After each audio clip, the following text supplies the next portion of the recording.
एक दफ़ा का जिक्र है कि एक पुरसुकून जंगल में मीलो नाम का एक मुतजस्सिस बंदर और एली नाम का एक दोस्ताना हाथी रहता था। वो न सिर्फ पड़ोसी जानवर थे बल्कि बेहतरीन दोस्त भी थे। एक धूप वाले दिन एक चमकती हुई नदी के करीब अपने मामूल के खेल के दौरान मीलो ने एक फंसे हुए मछली को देखा जो तैरने के लिए जिदोजहद कर रही थी। अपने नए दोस्त के लिए फिक्रमंद मीलो ने जल्दी से एली को मदद के लिए पुकारा।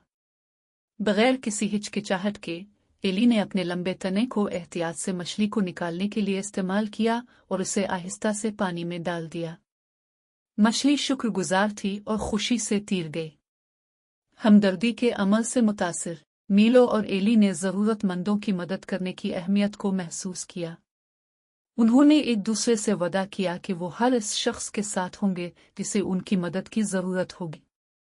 एक तूफानी रात जंगल गरज की आवाज़ों और तेज़ बारिश से भर गया। अफरा-तफरी के दरमियान मीलो को एक खौफजदा और कांपता हुआ परिंदा पनाह की तलाश में मिला।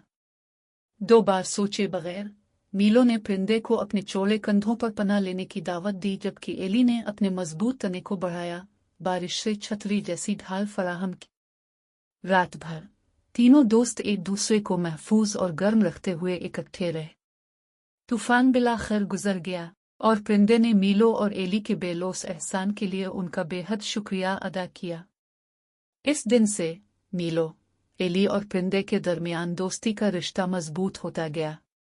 उन्होंने ज़रूरत के वक्त एक दूसरे की हिमायत और हिफाजत जारी रखी, एक अटूट दोस्ती कायम की जिसने जंगल के दूसरे जानवरों को मुतासिर किया।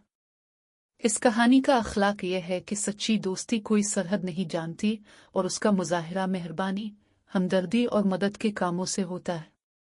इन बेलौस अमाल के जरिए ही दोस्ती पनपती है और हर एक के लिए एक हम आहंग दुनिया बनाती है।